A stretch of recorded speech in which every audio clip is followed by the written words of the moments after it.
Some people feel like you were behind that. People feel like I'm behind lots, but I'm not. Yungeen Ace has denied any involvement in Foolio's death from the very start. But now, as the trial of Foolio's killers unfolds, brand new footage has surfaced. And it's so damning, his own lawyer just walked away. The video reveals a direct link to Ace that changes everything. I've got all the details on the footage and what it means for the case. Let's get into it. Courtroom chaos. The leaked footage didn't come from some random Ring camera or Le Race Club clip. No, this was inside footage, unfiltered, raw, and reportedly captured from one of the suspect's own devices. In it, a person whose face matches a known associate of Yungeen Ace is seen rewatching the night Fio died, not just watching, but talking through it, boasting, reenacting. Legal experts who spoke to reporters off the record said this kind of thing happens once in a generation. You don't walk into a murder trial with a bombshell like that unless you're ready to bury everyone on. The defense bench. This case was already a circus. 5 people were charged for the murder of Foolio, whose real name was Charles Jones, gunned down in a Tampa hotel parking lot during his 26th birthday celebration on June 23, 2024.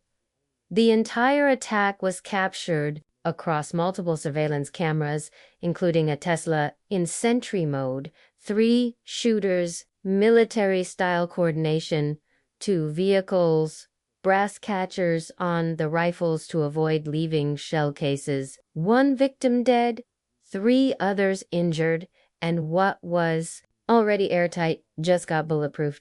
As of July 2025, the 5 defendants, Sean Gothrit, Isaiah Chance, David Murphy, Rashad Murphy, and Alicia Andrews, were already stacked with charges ranging from first-degree murder to attempted murder and tampering with evidence. The state of Florida is pursuing the death penalty for 4 of them. Alicia Andrews, who allegedly helped track Foolio but didn't pull the trigger, is the only one spared that fate for now. And this footage, it may just be the final straw. An anonymous source reportedly present during the closed-door emergency meeting between the defense team and the judge immediately after the leaked footage was introduced, revealed that Yungeen Ace's lawyer said that the case was undefendable. And while no official statement was made on the record, the fact remains Ace's lawyer withdrew from the case less than an hour later. Let's be clear, Yungeen Ace hasn't been charged with murder. He isn't one of the 5 currently facing trial, but this footage, this damning, uncut, uncensored footage, allegedly ties him more directly to the incident than previously known. And that's terrifying if you're on the defense. Because here's the kicker. This trial isn't just about guilt anymore. It's about proximity to guilt. And the state, they're watching everyone. Let's not forget, this isn't the first time one of the suspects in Fio's murder has incriminated themselves in an absolutely boneheaded way. Rashad Murphy, he fired his lawyers and chose to represent himself in a death penalty case. David Murphy, during interrogation, he literally acted out the shooting using an invisible rifle, making shooting sounds with his mouth, and he's holding it like this in front of him, and then he starts going. And then he walks around, and then he does it again, and he does it multiple times. When asked why he didn't flee to Mexico, he said the best way to hide from a white man is in plain sight. He was bouncing around abandoned houses and different female houses, and at the end, he says, I didn't need to go to Mexico because the best way to hide from a white man is in plain sight. And now, with this new leaked footage, it's like every one of them is working for the prosecution. Sources close to the case alleged that the leaked clip reveals more than just the shooting. It shows suspects joking about it, celebrating it, and possibly even implicating higher-ups in the ATK and 1200 gangs. Which brings us back to Young Ace. He's long been accused of using his rap career to launder credibility for a TK, his alleged gang affiliation. He's dropped tracks like Do It and Game Over, widely seen as veiled shots at Foolio, and weeks after Foolio's death, his own mother appeared on live stream mocking Foolio by name. That's not just disrespect. That's antagonism after a murder. That's pattern, and in court, pattern matters. This trial isn't just about street revenge anymore. Florida prosecutors believe this wasn't just a shooting, it was a premeditated multi-gang conspiracy rooted in social media warfare and boosted by the toxic feedback loop of clout and credibility. And that feedback loop, it's finally coming full circle with a lawyer walking out the courtroom in disbelief. And to understand just how bad things are for Foolio's killers, you need to see all the evidence that's stacked against them. Caught on 4K on June 23rd, 2024. Foolio was celebrating his birthday in Tampa when he got smoked in what police describe as a targeted gang-related hit. The plotting started way before the night of the murder. And it's crazy how these dudes really thought they were about to pull off the perfect lick. What they didn't know was they were about to leave a digital trail that would tie them directly to the hit. On June 21st, 2024, Alicia Andrews was messaging to book an Airbnb under Rashad Murphy's name from June 22nd to June 24th, 2024.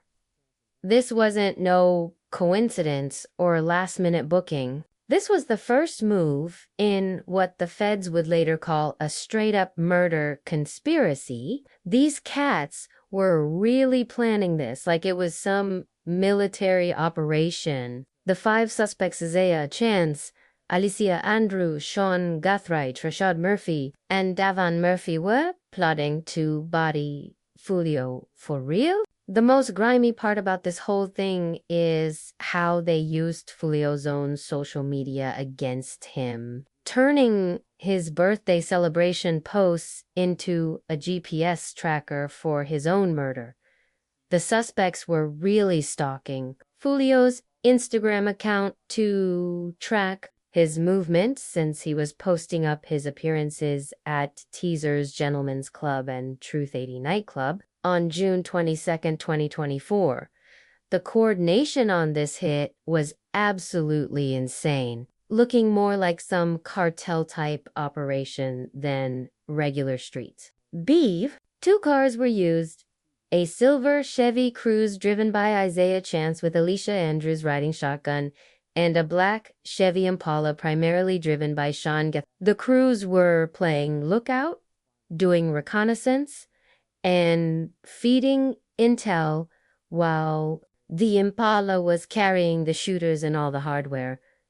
License plate reader. Data later showed these rides moving from Jacksonville to Tampa, painting a picture of straight-up predators hunting their target across state lines. But the surveillance game went way deeper than just tracking cars. These dudes were operating on some next-level street intelligence-type timing. Isaiah Chance was using Alicia Andrews' phone to communicate with Sean Guthright's phone, while Chance's own phone was also pinging near the murder scene. This multi-device communication strategy showed these weren't no amateur hour cats. They understood how the police tracked suspects through cell towers and were trying to stay one step ahead. Surveillance from multiple spots, including Teasers, Truth 8, and the eventual murder scene at Homestead Suites, later showed the suspects moving in perfect coordination, sliding in and out of frame like they were trained assassins. The footage reveals hours, maybe even days of preparation and practice runs. The morning of the hit song. Isaiah Chance and Sean got loading pipes they'd later use on Foolio. They were carrying a bag large enough to hold two case-style rifles. The night of June 22nd into the early hours of June 23rd played out like a real hunter and prey type scenario, with Foolio having no clue that every move he made was being watched, recorded, and reported back to a team of killers getting closer by the hour. Chance and Andrews were tailing Foolio to Teasers and Truth 18, getting out of their car to keep eyes on him. Security cameras caught Chance wearing a distinctive black hoodie with a red logo, making him easy to identify as he stalked Foolio's every move like a predator. The final act began when Foolio headed to a hotel on McKinley at 4:15 in the morning. What Foolio didn't know was that death was literally riding behind him, with multiple vehicles tracking his every movement through the early morning hours of what would become his last day breathing. One of the suspect vehicles is seen following the victim, but instead of following them into the parking lot, they staged across the street. This tactical positioning across the street wasn't an accident, it was strategic thinking, allowing the suspects to maintain visual contact with their target while staying low-key. This is the type of positioning you'd expect from trained hitters, not regular street dudes. It shows the level of planning that went into this assassination. At 4:34 a.m. The black Chevy Impala pulled up to the home's 2 suites parking lot, positioning strategically to avoid direct line of sight with the victim's vehicle. 3 minutes later, at 4:37 a.m., the silver Chevy Cruze drove through the parking lot at high speed, passing the victim's vehicles twice before bouncing. This was a final recon run to confirm their target's location and ensure everything was set for the attack. This final surveillance pass was caught on multiple security cameras. When you look at the footage, you can see the calculated nature of the approach. The car doesn't just cruise through once. It makes 2 passes, making sure the occupants have a clear view of the target vehicle, how many people they're dealing with, and any potential obstacles that might mess up their plan. Then came the moment that changed everything forever. At 4:38, 3 shooters exit a vehicle and walk in the direction of the hotel. The hit itself was captured by multiple cameras, including a Tesla in sentry mode, creating a comprehensive record of one of the most brazen executions in recent memory. The 3 shooters, identified as Rashad Murphy, Sean Gitt. Murphy hopped out of the Impala. The artillery they brought was absolutely devastating, ensuring their target wouldn't make it out alive. Rashad Murphy was blasting with a pistol with an extended magazine, firing full auto, while Gathright and David Murphy were letting off AR-style rifles with brass catchers. The use of brass catchers on the rifles shows these individuals understood forensics and were trying to avoid leaving evidence. These devices catch spent shell casings, preventing them from being left at the scene where they could be used as evidence. This detail shows these were not impulsive killers acting in the heat of the moment. They were methodical assassins who had thought through every aspect of their hit, including how to avoid getting caught. However, they didn't account for innocent bystanders because they almost killed more people than they had planned. They murdered Jones with a handgun and 2 rifles. This barrage of gunfire also struck 3 additional victims who miraculously survived. Police surveillance footage later showed the horrifying reality of those final moments. capturing the raw brutality and determination of the shooters. This is at the hotel, and you can see the shooters are getting into position for their planned out murder. They are shooting at Charles now, and you can see that he's the passenger in that car that's moving and trying to flee, and again, they're still shooting at him. The footage shows the relentless nature of the attack, with the shooters continuing to blast even as their target tried to get away. This wasn't no warning shots or trying to wound somebody. This was a straight execution carried out with military precision and absolute determination to make sure Theo wasn't leaving that parking lot alive. The coroner later confirmed that Foolio was pronounced dead at the scene, while 3 others were hit in the shooting but survived. But this wasn't just some random act of violence or even a simple get-back situation. Detectives believe that the ATK and the 12,200 gangs worked together to target Foolio as part of an ongoing beef in Jacksonville. The murder was rooted in a long-standing gang conflict with the suspects belonging to a TK and 1,200 gangs, both enemies to Foolio's 6-block gang. What investigators discovered afterward revealed just how deep this conspiracy went and how the suspects tried to cover their tracks in the hours and days following the murder. The evidence they left behind ultimately led to their downfall.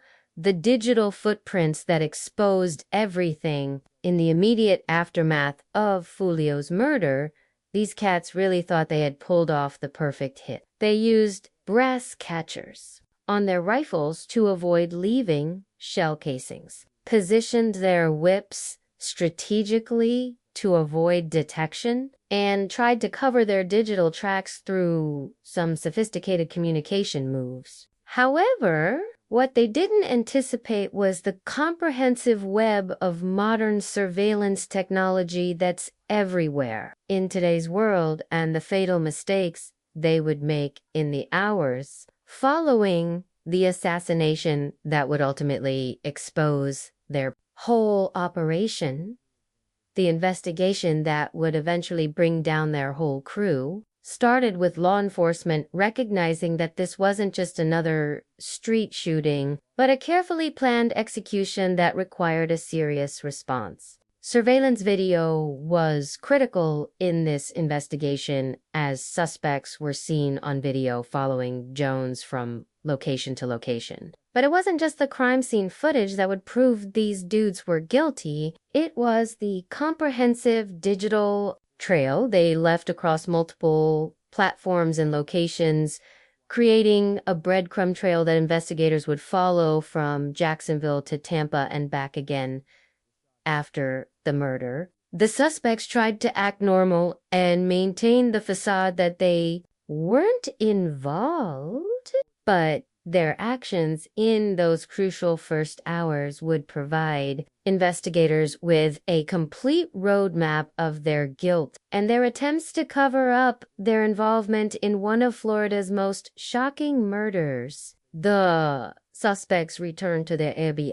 with ring camera footage capturing Isaiah Chance and Davian Murphy. The irony of getting caught on ring camera footage while trying to cover up a murder is not lost on investigators, who noted that the suspects seemed to understand some aspects of avoiding detection while completely missing others. They were sophisticated enough to use brass catchers and multiple communication devices, but dumb enough to return to a location where they knew they were being recorded by home security systems.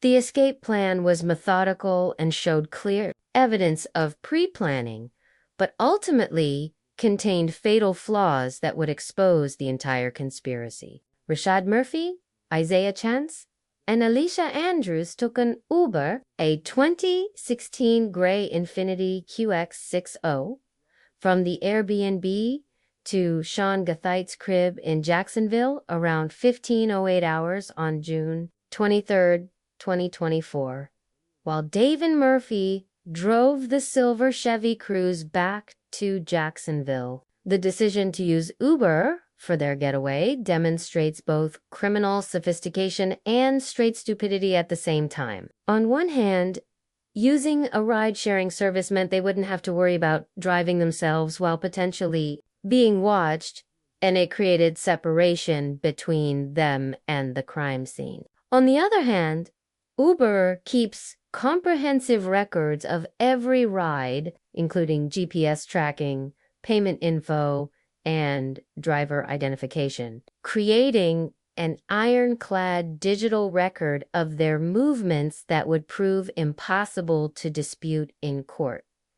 Sean Gath's attempt to dispose of evidence would prove to be one of the most damaging pieces of evidence against the entire crew, demonstrating how even the most careful criminals can make mistakes that expose their guilt. Gathite drove the black Chevy Impala to a family member's house in Polk County, where he transferred items to a gold 2004 Toyota Yonda, wiped down the Impala, and abandoned it. What Gathite didn't know was that this family member would later become a crucial witness, providing police with home security footage of his suspicious activities that would prove impossible to explain away. The family member's cooperation with law enforcement speaks to the shock and horror that even those closest to the suspects felt when they realized the magnitude of what had been done.